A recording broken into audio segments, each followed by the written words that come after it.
Hello मैं देता लोग प्रणाम। तो आज के क्लास में हम लोग जानेंगे कि जर्नल का जर्नलाइजिंग कैसे किया जाता है, यानी कि जर्नल बनाया कैसे जाता है। लेकिन उससे पहले हम लोग एक छोटी सी बात को जान लेते हैं। बात यह है कि मान लीजिए एक पेशेंट है, एक मरीज है और उसके पेट में बहुत ज़्यादा दर्द हो गया। वो डॉक्टर के पास गया। डॉक्टर के पास जब गया तो डॉक्टर क्या लिखा, एक टेस्ट लिखा, एक चेकअप लिखा और चेकअप में रिपोर्ट क्या आया भाई कि पेशेंट को अपेंडिक्स है। अब अपेंडिक्स है तो क्या होगा, ऑपरेशन होगा। यानी कि ऑपरेशन करने के लिए कहाँ पे जाना पड़ेगा, ऑपरेशन थिएटर रूम में लेके जाना पड़ेगा। और वहाँ पे क्या होता है, पेशेंट का ऑपरेशन होता है। ऑपरेशन होने के बाद जब वो ठीक हो जाता है तो क्या करते हैं, उस पेशेंट को घर पे ले जाकर रख देते हैं। ठीक वही कंडीशन है जर्नल बनाने का। क्या करते हैं, सबसे पहले जर्नल का हम लोग ऑपरेशन करते हैं और यहाँ पे उस ऑपरेशन थिएटर का नाम क्या है भाई, तो उसका नाम है एनालिसिस ऑफ जर्नल, यानी कि रोजनामचा का विश्लेषण। तो आइए अब हम लोग करते हैं जर्नल का जर्नलाइजिंग। यहाँ पे क्वेश्चन दिया हुआ है और उसका हम लोग क्या करेंगे, एनालाइज करेंगे। तो चलिए करते हैं।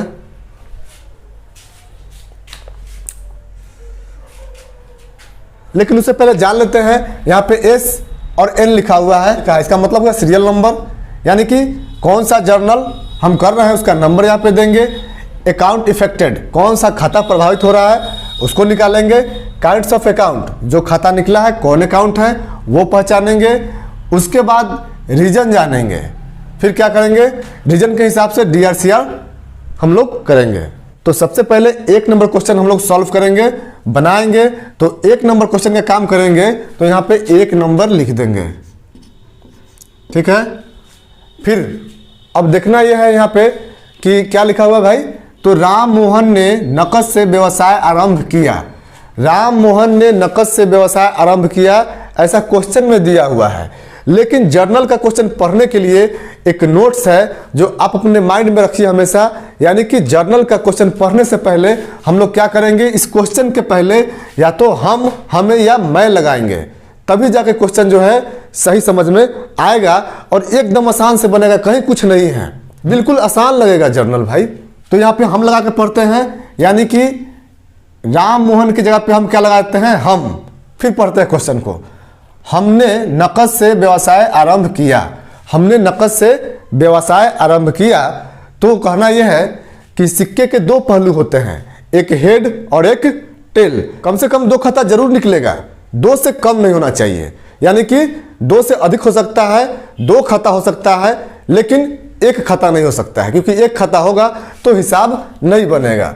अब थोड़ा इंग्लिश में पढ़ते हैं। तो इंग्लिश में क्या दिया हुआ है, Ram Mohan started business with cash. कितना भाई, तो 15,000। तो जरा सोचिए, कोई भी बिजनेस हम लोग स्टार्ट करते हैं तो क्या लगाते हैं भाई, कहेंगे कैश। तो कैश नहीं, हम लोग लगाते तो कैश है, लेकिन उस कैश को कैश नहीं क्या बोलते हैं, हमने कैपिटल लगाया, हमने पूंजी लगाया है। तो एक खाता मेरा क्या निकला, कैपिटल। तो चलिए यहाँ पे हम लिख देते हैं कैपिटल। अब हमें एक खाता और चाहिए। तो सोचिए, जब हम पूंजी लगाते हैं बिजनेस में, कैपिटल लगाते हैं, तो बिजनेस कमा कमा के क्या देता है, हमें कैश देता है भाई। तो एक खाता कैश हो गया। तो हमने यहाँ पे दो खाता निकाल लिया। अब यहाँ पे क्या करना है, काइंड्स ऑफ अकाउंट, यानी कि हमें पहचान करना है इस कैपिटल को और कैश को। ये कैपिटल जो है कौन सा अकाउंट है भाई, तो कैपिटल जिसके पीछे कोई आदमी खड़ा हो, हमने बतलाया था।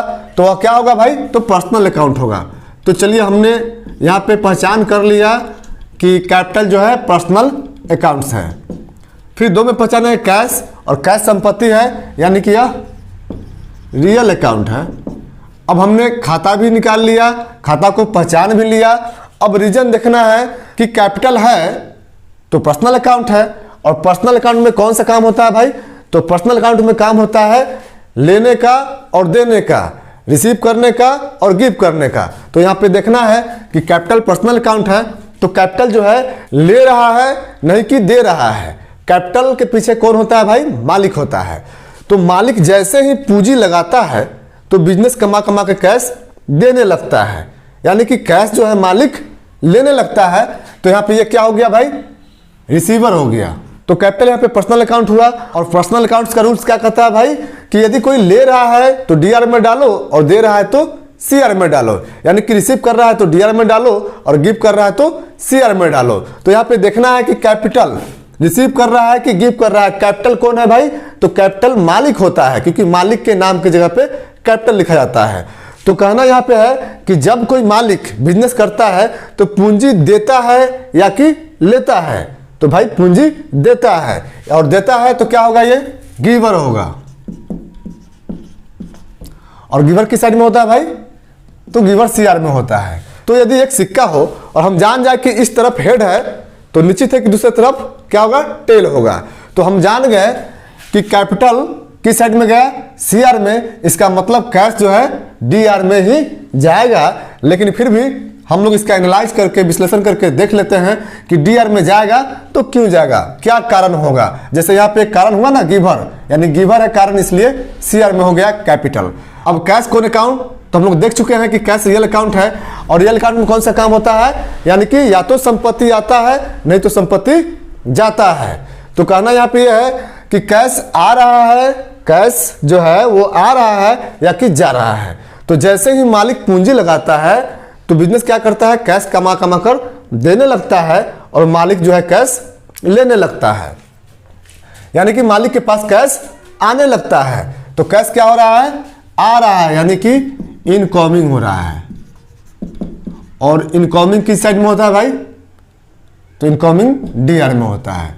बस इस हिसाब का जो है ऑपरेशन हम लोग कर चुके हैं, यानी कि एनालाइज कर चुके हैं। अब देखना है इस दोनों आइटम में से डीआर में कौन है, यानी कि सबसे पहले हमें डीआर वाला लिखना है।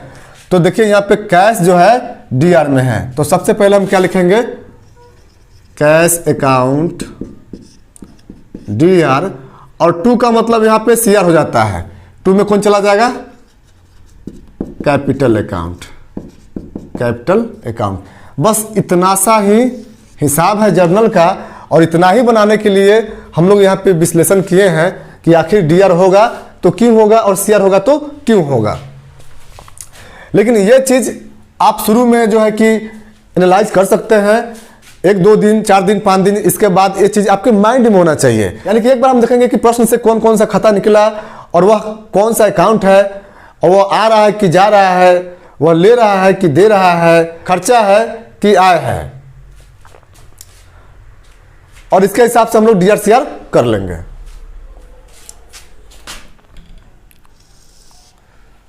अब देखते हैं 2 नंबर क्वेश्चन क्या दिया हुआ है। मोतीलाल से माल खरीदा, तो यहां पे हम क्या लगा देंगे? हम लगा देंगे। उसके बाद पढ़ेंगे हम, तो इसके पहले हम लोग क्या लगा देंगे? हम लगा देंगे, तब पढ़ेंगे क्वेश्चन को। हम मोतीलाल से माल खरीदा। अब बात होता है कि हम मोतीलाल से माल खरीदा, तो माल नकद लिया या उधार, इस बात की चर्चा इस प्रश्न में नहीं है। तो हम क्या मानकर प्रश्न को हल करें भाई? या नगद माने या कि उधार माने? तो यहाँ पे एक नोट्स जो है मैं बोल रहा हूँ, उसको आप अपना नोट्स बना लीजिए। इसका नोट्स यह है कि जब प्रश्न में यह स्पष्ट ना हो कि माल का खरीदारी या बिक्री नकद हुआ है या उधार, तो हमेशा उधार मानकर ही काम को करना है। लेकिन इससे पहले थोड़ी सी बात और जान ले।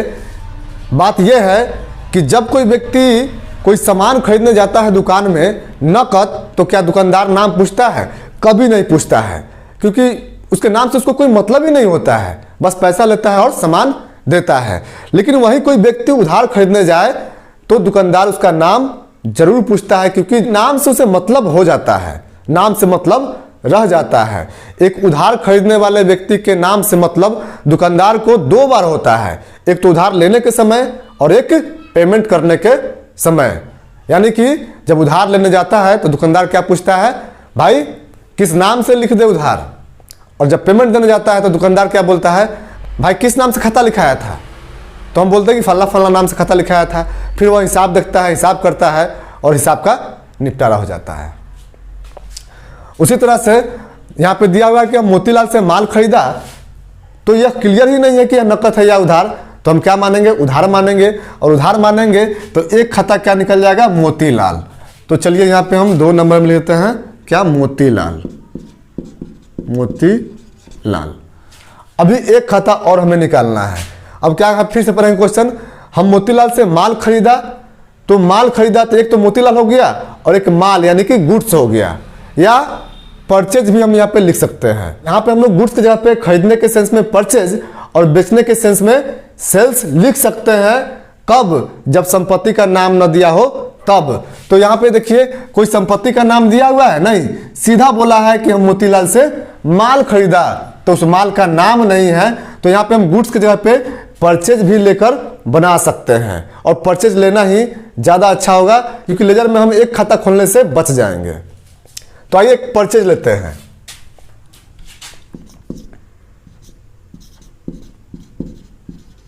चलिए परचेज हो गया। फिर हम पहचान करेंगे कि मोतीलाल कौन अकाउंट है भाई, तो मोतीलाल कौन अकाउंट है, पर्सनल अकाउंट है। और परचेज कौन अकाउंट है, तो परचेज जो है कि नॉमिनल अकाउंट है। अब हमें देखना है कि पर्सनल अकाउंट में कौन सा काम देखना है भाई, रिसीवर और गिवर देखना है। तो देखना है कि मोतीलाल ले रहा है कि मोतीलाल दे रहा है। तो फिर प्रश्न पढ़ेंगे, हम मोतीलाल से माल खरीदा। जब हम माल खरीदेंगे मोतीलाल से तो मोतीलाल क्या कर रहा है, दे रहा है, मोतीलाल गिवर है। तो यहाँ पे हम लिख देंगे गिवर, और गिवर किस साइड में होता है भाई, सीआर में होता है। तो मोतीलाल सीआर में हो गया, इसका मतलब कि परचेज जो है डीआर में होगा, लेकिन फिर भी इसका एनालाइज हम लोग कर लेते हैं। आइए परचेज है क्या, नॉमिनल अकाउंट, और नॉमिनल अकाउंट्स है तो हमें देखना है कि परचेज इनकम है कि खर्चा है। तो कैसे जानेंगे कि परचेज खर्चा है या इनकम है, तो हम क्वेश्चन पढ़ेंगे फिर से। हम मोतीलाल से माल खरीदा, तो खरीदा तो खर्चा हुआ कि नहीं, पैसा, पैसा खर्चा हुआ, इसलिए खरीदना क्या है, खर्चा है, एक्सपेंसेज है। और एक्सपेंसेज किस साइड में होता है भाई, तो एक्सपेंसेज डीआर में होता है। तो ये दोनों आइटम जो यहाँ पे दिया हुआ इसमें देखना है कि पहले डीआर में कौन है, और जो डीआर में होगा उसी को पहले लिखना है। तो चलिए डीआर में यहाँ पे दिया हुआ है कौन, परचेज दिया हुआ है डीआर में। तो यहाँ पे हम लिख लेते हैं परचेज अकाउंट डीआर, और टू क्या लिखेंगे, मोती लाल, पोस्ट ऑफिस लगा देंगे, मोतीलाल से अकाउंट। और यहाँ पे इसका जो अमाउंट था क्या था, 15,000। तो 15,000 हम डीआर में चढ़ा देंगे और 15,000 सीआर में चढ़ा देंगे। फिर 2 नंबर जो प्रश्न था उसका अमाउंट कितना था, 5,000।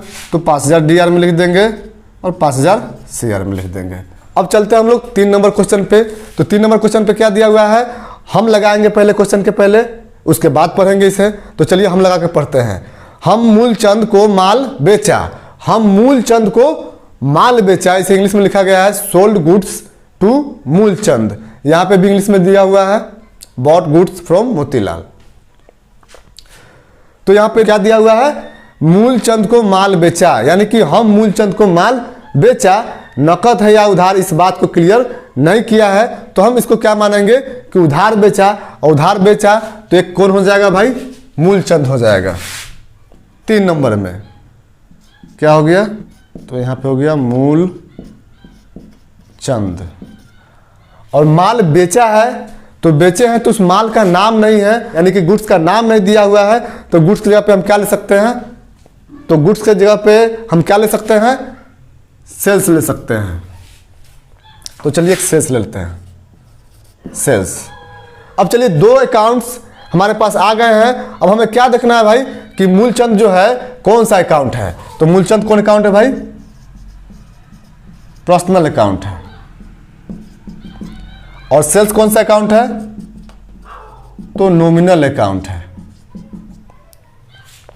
अब देखना है कि पर्सनल अकाउंट में कौन सा काम, तो लेने का और देने का, रिसीवर का और गिवर का। तो देखना है कि मूलचंद रिसीव कर रहा है कि गिव कर रहा है, ले रहा है कि दे रहा है। कैसे जानेंगे, तो प्रश्न को पढ़ेंगे। हम मूलचंद को माल बेचा, तो मूलचंद क्या कर रहा है, मूलचंद ले रहा है, और ले रहा है यानी कि वह रिसीव कर रहा है भाई। तो रिसीव कर रहा है तो किस साइड में जाएगा, डीआर में जाएगा। अब मूलचंद डीआर में गया, इसका मतलब क्या, सेल्स जो है कि सीआर में जाएगा। तो आइए सेल्स को देखते हैं, नॉमिनल अकाउंट है और इसमें देखना है खर्चा है कि आमदनी है। तो पता कैसे चलेगा, तो क्वेश्चन पढ़ेंगे। हम मूलचंद को माल बेचा, तो माल बेचना जो है हमेशा इनकम होता है, और माल खरीदना हमेशा एक्सपेंसेस होता है। तो यहाँ पे माल बेच रहे हैं तो क्या हुआ मेरे लिए, इनकम हुआ। और इनकम कौन साइड में होता है भाई, तो इनकम सीआर में होता है। तो चलिए इन दोनों में से हम जानते हैं कि डीआर में कौन है भाई, तो डीआर में कौन है, मूलचंद। तो कैसे बनेगा जर्नल, मूलचंद पोस्ट ऑफिस लगा देंगे, मूलचंद अकाउंट DR और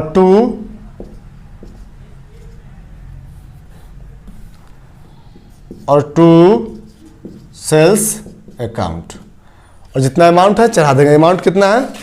1500 है। चलिए, तो ये भी सॉल्व हो गया। बचा एक क्वेश्चन, तो चलिए इसको देख लेते हैं। तो यहाँ पे एक्सपेंसेस लिख देंगे, और एक्सपेंसेस किस साइड होता है भाई? तो एक्सपेंसेस जो होता है वो DR होता है। अब हम जान गए कि जब वेजेस DR, इसका मतलब कि कैश CR, लेकिन फिर भी इसका एनालाइज कर लेंगे, क्योंकि एनालाइज कर रहे हैं तो करके देख लेते हैं कि कैश जो है यदि CR हो रहा है तो क्यों हो रहा है, यानी कि आ रहा है कि जा रहा है। यदि जा रहा होगा तभी तो CR होगा। तो देखते हैं फिर से क्वेश्चन को पढ़ के और जानते हैं कि कैश आ रहा है कि कैश जा रहा है। तो यहाँ पे क्या दिया हुआ है? मजदूरी का भुगतान किया, यानी कि जब हम मजदूरी का भुगतान करेंगे तो कैश आएगा कि कैश जाएगा? कैश जाएगा। जब कैश जाएगा तो क्या होगा भाई? आउट गोइंग होगा, और आउट गोइंग किस साइड होता है? तो CR। चलिए बन गया यहाँ पे ये। तो इस दोनों में से देखेंगे कि DR में कौन है। तो DR में कौन है भाई? वेजेज है। तो पहले हम क्या लिख लेंगे? वेजेज। तो चलिए वेजेज अकाउंट DR, और टू में कौन चला जाएगा? कैश चला जाएगा, टू कैश अकाउंट। और जितना अमाउंट है अमाउंट डाल देंगे। अमाउंट कितना है भाई? 200। तो 200 अमाउंट जो है DR में डाल देंगे और 200 CR में डाल देंगे, और यह जर्नल हो गया कंप्लीट। अब जो है इस क्वेश्चन का ऑपरेशन हम लोग कर चुके हैं, यह पूर्णतः कंप्लीट भी हो गया है। तो अब करना क्या होगा? इसका जहां घर है वहां पे ले जा करके क्या करना है? सेट कर देना है, और हिसाब क्लीन हो जाता है। और ये कहीं कुछ भी नहीं है, ये एनालाइज जो है सिर्फ 2-4 बार आप जो है कॉपी पे कीजिएगा, आपके माइंड में जो है यह सेट हो जाएगा, और आप जान जाइएगा और ये सोचिएगा एक पल के लिए क्वेश्चन पढ़ के कि भाई चलो मोतीलाल से माल खरीदा, तो मोतीलाल से माल खरीदा तो नगद खरीदा कि उधार खरीदा? नहीं दिया हुआ है, इसका मतलब कि उधार खरीदा। तो हमें 2 खाता कम से कम होना चाहिए। तो एक मोतीलाल होता है और माल खरीदा यानी कि परचेज। तो इसमें से मोतीलाल और परचेज निकल गया, तो हम किसी एक को पकड़ लेंगे। यदि हम परचेज पकड़ते हैं तो नॉमिनल अकाउंट, और परचेज खरीदना है यानी कि खर्चा है, DR होगा। तो यदि परचेज DR होगा इसका मतलब कि मोतीलाल CR होगा। बस इतना सा कैलकुलेशन माइंड में करना है, और जर्नल का जितना भी हिसाब होगा धकाधक और साफ। और हाँ, 2-4 दिन किसी कारणवश से वीडियो अपलोड नहीं हो पाया है, अब जो है वीडियो रेगुलर डाला जाएगा। बस आप चैनल के साथ बने रहें, और हर एक हिसाब को, हर एक क्वेश्चन को यहाँ से रिसीव करते रहें और पढ़ते रहें।